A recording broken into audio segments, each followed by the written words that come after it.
السلام علیکم۔ اپنی پہلی ایپیسوڈ جو کہ ہم نے آر ایس ایس یعنی راشٹریہ سویم سیوک سنگھ پر کی تھی، اس میں وہ ہسٹوریکل پرسپیکٹو یا تاریخی تناظر جس کے تحت آر ایس ایس وجود میں آئی، اس پر کچھ روشنی ڈالنے کی کوشش کی تھی۔ یہ بتانے کی کوشش کی تھی کہ آر ایس ایس کی جو سوچ تھی جس کے تحت وہ وجود میں آئی، وہ آر ایس ایس کے بننے سے، کیونکہ آر ایس ایس 1925 میں بنی اور وہ اس سے بہت پہلے سے ایگزسٹ کرتی تھی۔ کانگریس کے اندر جو ایک رائٹ ونگ ہندو مینٹیلٹی تھی وہ بہت پہلے سے موجود تھی، اور جس کے اسٹال ورڈس بال گنگادھر تلک تھے، اروبندو گھوش تھے، پنڈت مدن موہن ملابیا تھے۔ تو یہ مینٹیلٹی پہلے سے ایگزسٹ کر رہی تھی۔ آر ایس ایس تو بعد میں 1925 میں بنی۔ جب مسلم لیگ کا قیام عمل میں آیا 1906 میں، تو ان رائٹ ونگز کے تو جو تن بدن میں تھی آگ لگ گئی۔ ان سے یہ برداشت نہیں ہوا، ان کو کانگریس جو کہ پہلے ہی تقریباً ان کی مٹھی میں تھی وہ پسند نہیں آیا۔ انہوں نے کہا کہ ایک الٹرا نیشنلسٹ ہندو پلیٹ فارم ہونا چاہیے جو بڑا ہی اوپنلی مطلب رائٹ ونگ ہو، کانگریس میں چھپ چھپا کر نہ ہو، کانگریس کی طرح سے نہ ہو۔ تو انہوں نے پھر ہندو مہا سبھا بنا لی، جو کہ پنڈت مدن موہن ملابیا نے ہی بنائی۔ اور اسی ہندو مہا سبھا کے اندر ایک ایسا لیڈر شامل ہوا جس کو ہم شاید ہندوتوا کا سب سے بڑا چیمپئن کہہ سکتے ہیں، جس کا نام تھا ونائک دامودر ساورکر۔ ونائک دامودر ساورکر بیک وقت ہندوتوا کے یا رائٹ ونگ ہندو نیشنلزم کے سب سے اہم امپورٹنٹ لیڈر بھی ہیں، اور سب سے زیادہ عجیب و غریب شخصیت کے مالک بھی ہیں۔ عجیب و غریب شخصیت کا مالک میں اس لیے ان کو کہہ رہا ہوں کہ ان کا ہندو دھرم یا مذہب سے کوئی خاص لگاؤ نہیں تھا، ان کو ہندو قوم سے دلچسپی تھی۔ اس کا اندازہ آپ اس بات سے لگائیے کہ جب گاندھی جی ایک بار لندن گئے تو ان کی ملاقات ساورکر سے ہوئی۔ ساورکر اس وقت وہاں پر اسٹوڈنٹ تھے، تو ساورکر اپنے شام کے کھانے کے لیے کچھ پرونس تل رہے تھے۔ اب یہ بات سب جانتے ہیں کہ برہمنوں میں گوشت کھانا بہت معیوب سمجھا جاتا ہے، برا سمجھا جاتا ہے۔ تو گاندھی جی نے بڑی حیرت سے ساورکر کو دیکھا، اور ساورکر ان کی حیرانگی کو بھانپ گئے اور مسکرا کر کہنے لگے کہ آپ انگریز سرکار کا کیسے مقابلہ کرو گے اگر آپ اینیمل پروٹینز کی طاقت حاصل نہیں کرو گے۔ تو یہاں سے پتہ چلتا ہے کہ مذہب سے ان کو کوئی خاص لگاؤ نہیں تھا، لیکن انہوں نے سب سے زیادہ کام کیا ہندو نیشنلزم کے لیے۔ دوسرے لفظوں میں آپ یہ کہہ سکتے ہیں کہ ساورکر کو ہندو دھرم سے کوئی دلچسپی نہیں تھی، ان کو ہندوؤں سے دلچسپی تھی۔ جیسے اسلام میں اگر کوئی ایسی ہستی یا شخصیت ہو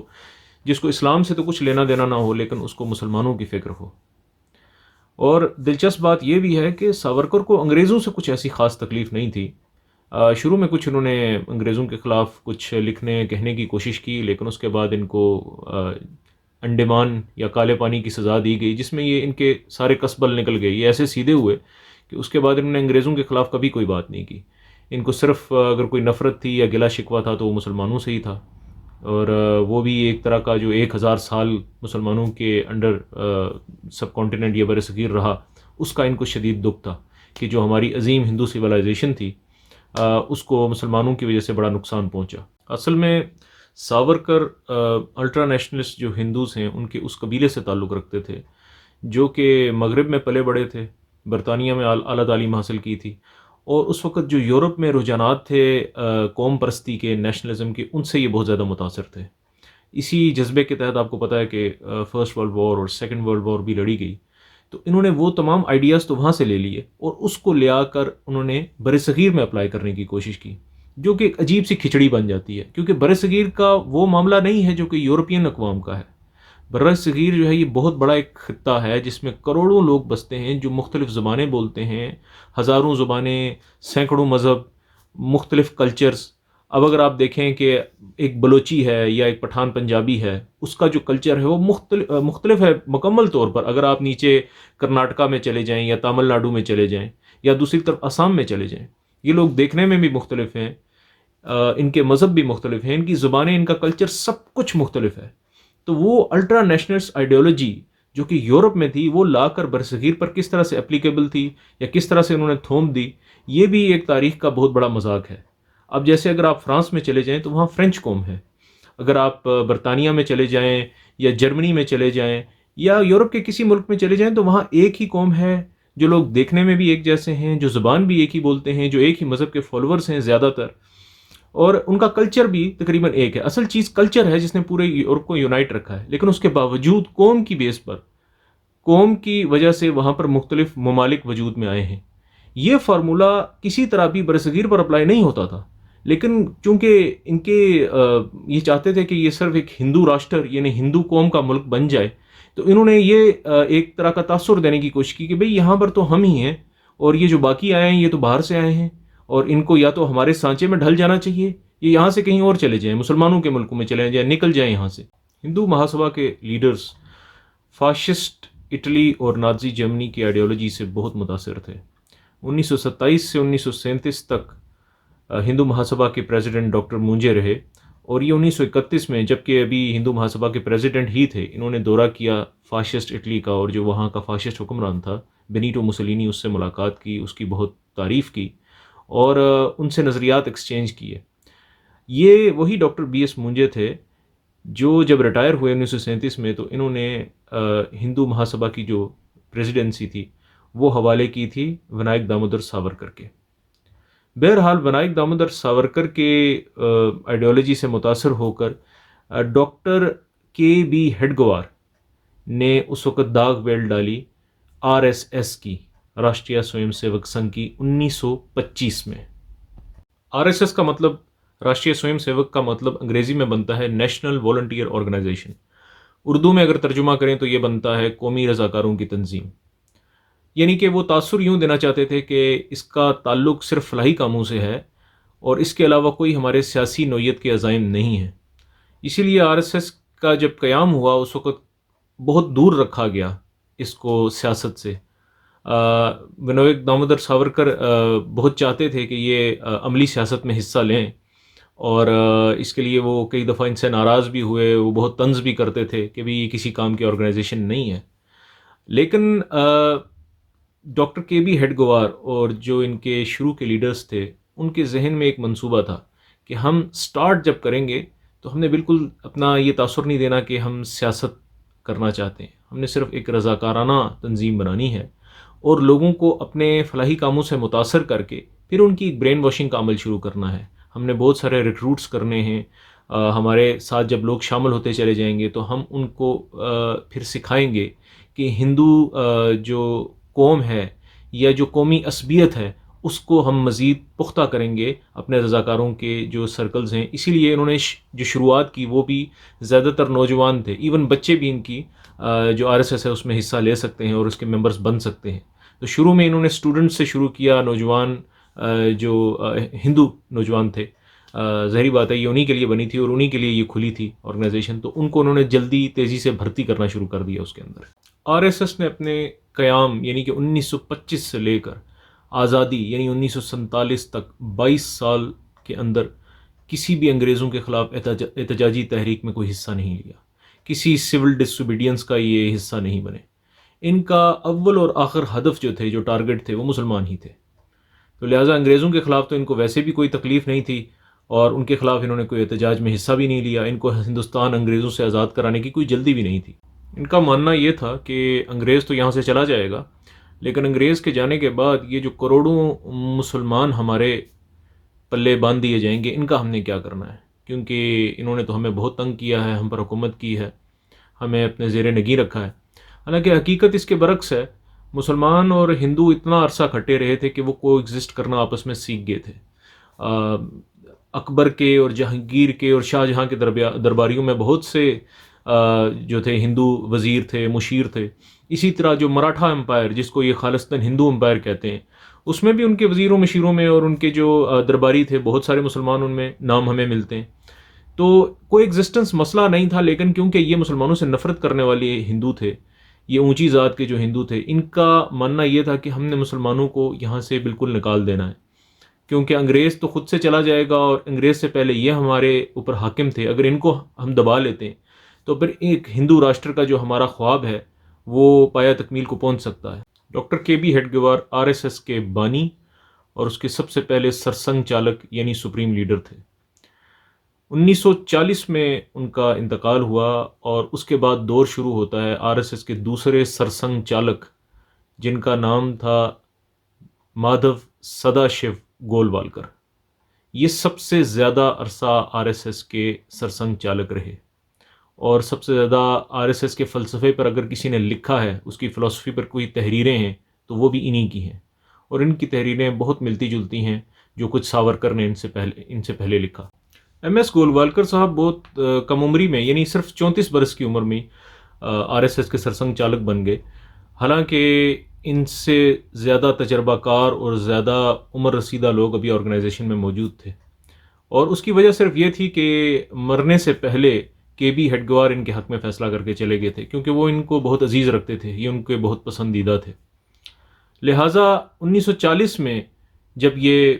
سرسنگ چالک بنے آر ایس ایس کے، تو اس کے بعد ان کی تحریریں منظر عام پر آنا شروع ہوئیں۔ گولوالکر نے مسلمانوں کے خلاف اپنی تحریروں میں بہت کچھ لکھا، اور انہوں نے بہت تعریف کی نازی جرمنی کے، کہ جس طرح سے انہوں نے یہودیوں کو بالکل کنارے پہ لگا دیا اور ان کا قتل عام کیا، اور وہ کہتے تھے کہ جس طرح سے نازی جرمنی نے ایک فورن انفلوئنس کو، جو یہودی تھے، اپنے دیش سے ختم کیا، نکالا، ان کو قتل عام کیا، اسی طرح ہمیں بھی اس چیز سے سیکھنا چاہیے، یہ ہمارے لیے بڑا اچھا لیسن ہے۔ تو وہ اس چیز میں تو انہوں نے کبھی کوئی چیز چھپا کر نہیں رکھی کہ ان کے نظریات کس قسم کے تھے، انہوں نے بہت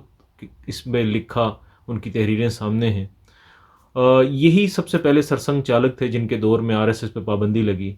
جب 30 جنوری 1948 کو ناتھو رام گوڈسے نے گاندھی جی کو قتل کیا۔ ناتھو رام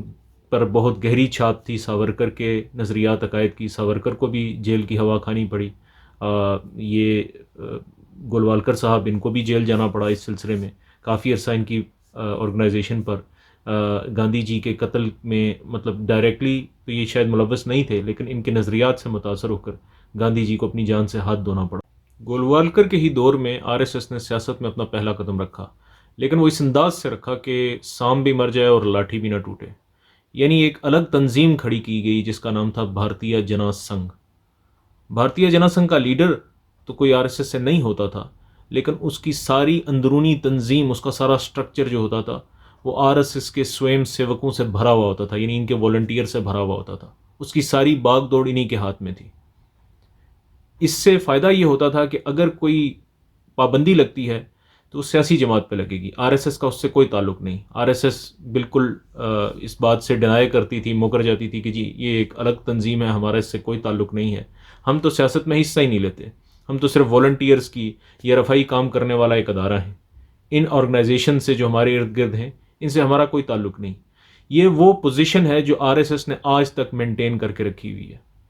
مطلب آج کے دور میں جنا سنگھ تو نہیں رہی، اب بھارتیہ جنتا پارٹی ہے، لیکن آر ایس ایس کہتا ہے جی ہمارا بھارتیہ جنتا پارٹی سے کوئی تعلق نہیں،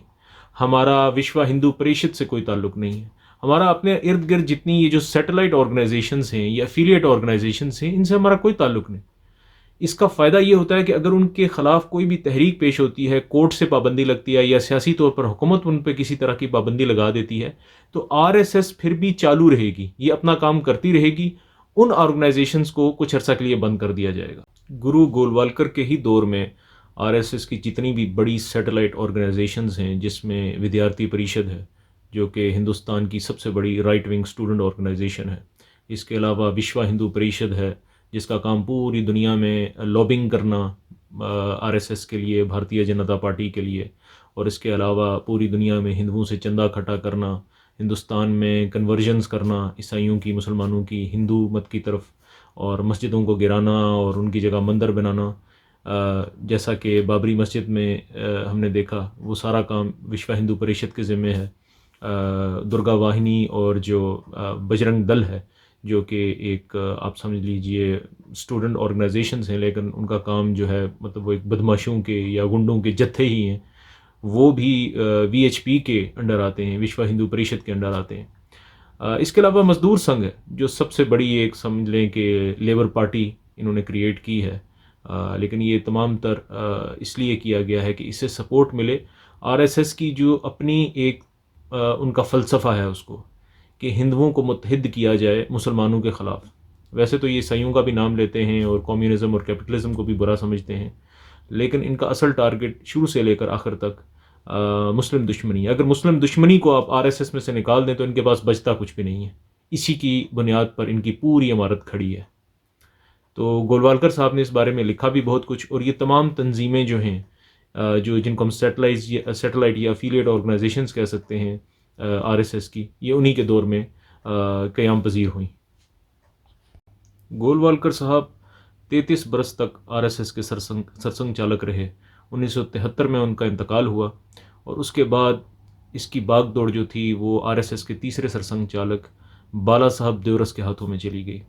بالا صاحب دیورس اس لحاظ سے اہم ہیں کہ ان کے دور میں آر ایس ایس اور بھی زیادہ کھل کر پولیٹکس اور یعنی کہ سیاست میں آ گئی۔ بھارتیہ جنتا پارٹی 1980 میں بنائی گئی، اور اس میں تو تمام تر جو قیادت تھی وہ شروع سے ہی آر ایس ایس کے لوگوں کے پاس تھی، جن لوگوں نے آر ایس ایس میں وقت گزارا ہوا تھا۔